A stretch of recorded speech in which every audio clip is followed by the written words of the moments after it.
وہ ایک فقیر تھا، بازار میں کھڑا رو رہا تھا، تو کسی نے روک کے کہا بابا کیا ماجرا ہے، کسی نے مارا ہے، کیوں رو رہے ہو؟ اس نے کہا نہیں کوئی ایسی بات نہیں، ان لوگوں کے رویے نے رلا دیا۔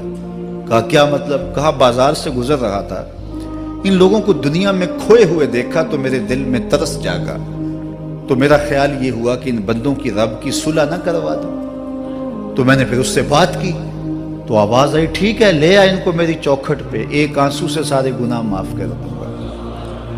میں بڑا خوش ہوا، میں ان سے بات کی، یہ الٹا میرا مذاق اڑانے لگے، جا بابا کام کر، تجھے کیا پتا دنیا داری کیا ہوتی ہے۔ تو وہ تو مان رہا تھا، یہی نہیں مان رہے، تو مجھے ان کے رویے پہ رونا آ رہا ہے۔ وہ کہتا ہے میں بخشنے پہ آمادہ ہوں، ہم تو مائل بکرم ہیں، کوئی سائل ہی نہیں، راہ دکھلائیں کسے، راہ رب منزل ہی نہیں، جلوائے طور تو موجود ہے، کوئی موسیٰ ہی نہیں۔ وہ تو کہتا ہے میں معاف کر دوں گا، لیکن یہ عجیب ہے کہ یہ آمادہ ہی نہیں ہے، یہ مان ہی نہیں رہے۔ تو مجھے ان کے رویے پہ افسوس آ گیا، ان کے رویے پہ رونا آ گیا، اس لیے میں رو رہا ہوں، ورنہ نے مجھے مارا نہیں، کوئی تکلیف نہیں پہنچائی۔ خیر اگلے دن وہی بزرگ قبرستان کے قریب سے گزرے تو دیکھا کہ وہ بابا قبرستان میں کھڑا رو رہا ہے، تو پھر رک گئے کہ بابا بازاروں میں بھی روتا ہے، قبرستانوں میں بھی روتا ہے، آج کیا ماجرا ہے؟ کہا آج بھی میرا ماجرا کل والا ہی ہے۔ کہا کیا مطلب؟ کہا کل بازار سے گزر رہا تھا، ان کو دنیا میں کھوئے ہوئے دیکھا، میرے دل میں ترس جاگا، تو میرا خیال ہوا ان بندوں کی اور رب کی صلح کروا دوں، تو وہ تو مان رہا تھا، وہ بندے ہی نہ مانے، تو آج میں ادھر آ گیا، میں نے کہا چلو ان سے بات کرتے۔ آج میرا خیال یہ ہوا کہ قبرستان والوں کی اور رب کی صلح کروا دوں، تو کہا پھر آج کیا بنا؟ کہا آج یہ مان گئے ہیں، وہ نہیں مانتا، تو صاحبو آج وہ مان رہا ہے، آج ہم مان جائیں۔ میں نے کتب میں پڑھا ہے کل قیامت کے دن نیکوکار بھی پچھتائیں گے۔ بدکاروں کا پچھتانا تو سمجھ میں آتا ہے، نیکوکار کیوں پچھتائیں گے؟ جب اپنے اچھے اعمال کی جزا دیکھیں گے تو پچھتائیں گے، جو چند لمحے ضائع کر دیے وہ بھی کیوں ضائع کر دیے۔ قیمتی زندگی ہے، یہ ٹوٹتی سانسیں، ان کی قدر کیجیے۔ ایک بزرگ فرماتے ہیں کہ مجھے اس بات کی سمجھ نہیں آتی تھی کہ جو قرآن نے کہا ان الانسان لفی خسر، بے شک انسان خسارے میں ہے، تو میں سمرقند کے بازار سے گزر رہا تھا تو وہاں ایک آدمی پھٹے پہ برف رکھ کے بیچ رہا تھا اور ساتھ آواز لگا رہا تھا۔ آج کل تو یہاں وہ پاپڑ بیچنے والے بھی کوئی آواز لگاتے، تو وہ برف پھٹے کے اوپر رکھ کے بیچ رہا تھا اور ساتھ آواز لگا رہا تھا۔ آواز کیا تھی؟ ارحمو ارحمو الا من یذوب راس مالہ، او گزرنے والوں میرے پہ ترس کھاؤ، میں ایسا تاجر ہوں جس کا راس المال پگھلتا جا رہا ہے۔ چونکہ یہ جو برف ہے ایسا سودا ہے جو گاہک کا انتظار نہیں کرتا۔ آپ کپڑا بیچتے ہیں، آج گاہک نہیں آیا، ہو سکتا ہے کل دعا نے مہنگا بیچ لیں۔ آپ پیٹرول بیچتے ہیں، ہو سکتا ہے کہ کل پڑا 6 روپے اوپر چلا جائے، آپ کا لاکھوں کروڑوں کا فائدہ ہو جائے۔ لیکن آپ اگر برف بیچتے ہیں، آج نہیں بکی تو کل برف ہی نہیں ہوگی۔ تو وہ سل پہ برف بیچ رہا تھا اور ساتھ لوگوں کو دہائی دیتے ہوئے کہہ رہا تھا، او لوگو میرے پہ ترس کھاؤ، مجھ سے برف لیتے جاؤ، میں ایسا تاجر ہوں جس کا راس المال پگھلتا جا رہا ہے۔ تو کہتے ہیں جب اس نے یہ آواز لگائی نا تو میرے قدم رک گئے اور میں اس کے قریب چلا گیا اور میں نے کہا کہ مجھے ان الانسان لفی خسر کا ترجمہ سمجھ میں آ گیا۔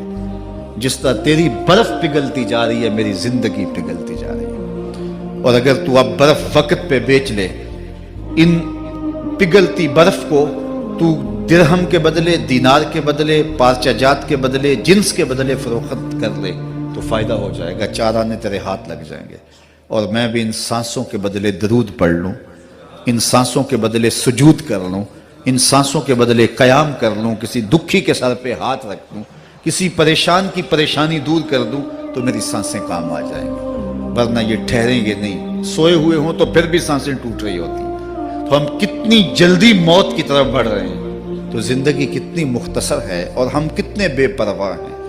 آنکھیں اس وقت کھلتی ہیں جب آنکھیں بند ہوتی ہیں، لیکن کیا فائدہ اس وقت کا؟ آج کا پچھتاوا کل کی بہتری کی ضمانت ہے، اور آج کے پچھتاوے سے کل کی زندگی کی خوبصورتی نصیب ہو سکتی ہے۔ اس لیے یہ ڈھلتا ہوا سورج، یہ دیکھیں ابھی جب داخل ہوئے تھے تو سورج ابھی سر پہ تھا، لیکن اب سورج درد غروب سے زرد ہو چکا ہوگا اور چند لمحوں کے بعد وہ نگاہوں سے اوجھل ہوگا۔ میاں صاحب بھی بولے کہ زندگی تیری جو ہے ڈوبتے سورج کی طرح ہے، ڈیگرتے دن گیا محمد اوڑک نو ڈوب جانا۔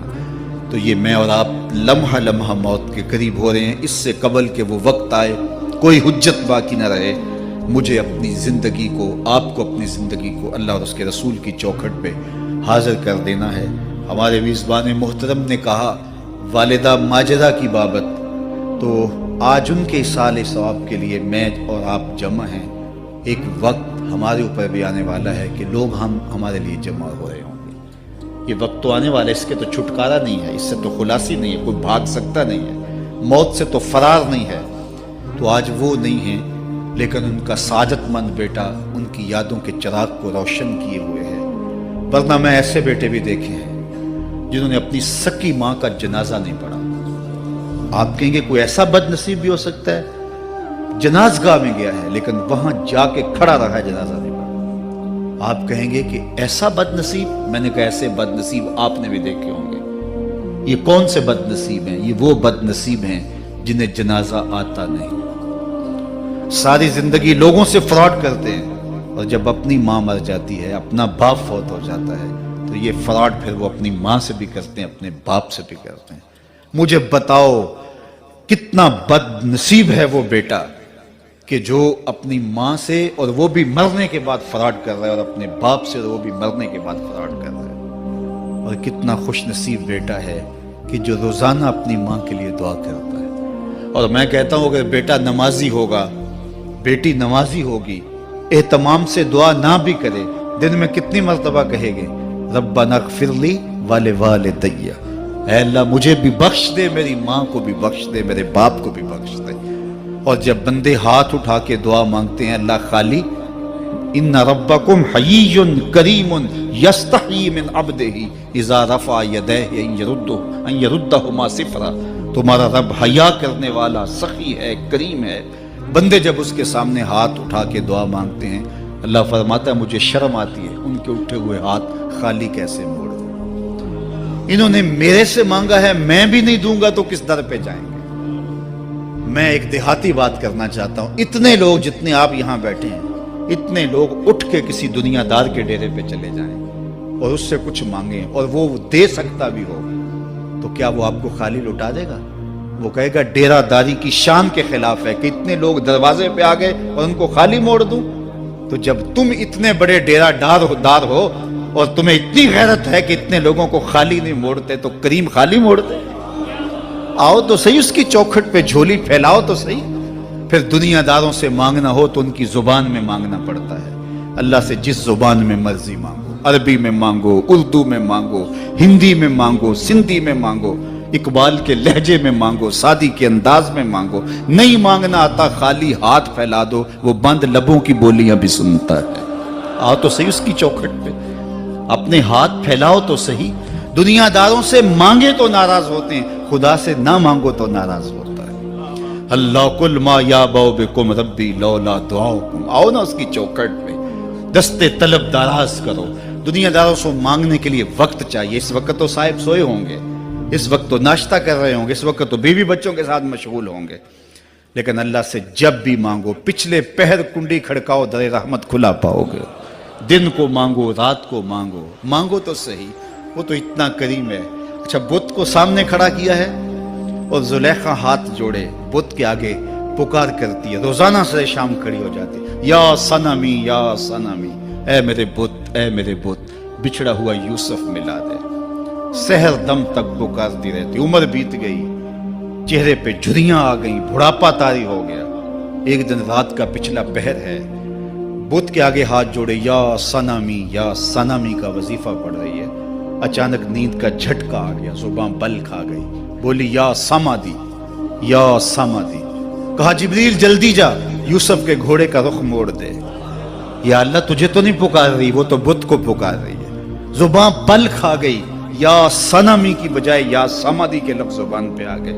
کہا جبریل اتنا عرصہ ہوا بت کو پکارتے ہوئے، اس نے کوئی جواب نہیں دیا، آج جیسے بھی اس کے لبوں پہ میرا نام تو آیا ہے، اگر میں نے بھی جواب نہ دیا، میرے اور بت میں فرق کیا ہوا؟ تو تو آؤ آج کی اس مجلس میں ہم ان کی والدہ کے لیے دعا مانگیں. اے عرش کے مالک ان کی والدہ کو حضور کی ماں کا صدقہ جنت کی بہاریں عطا کر. اور ہم اپنے ماں باپ کے لیے بھی دعائیں مانگے. اے اللہ ہمارے ماں باپ کی مغفرت فرما, ماں باپ کی قدر کرو. میں نے یہ بھی پڑھا ہے جو اپنے والدین کے لیے روزانہ دعا مانگتا ہے, والدین زندہ ہوں تب بھی, فوت ہو گئے ہوں تب بھی, روزانہ ماں باپ کے لیے جو شخص دعا مانگتا ہے, ساری زندگی اس کے رزق میں بے برکتی نہیں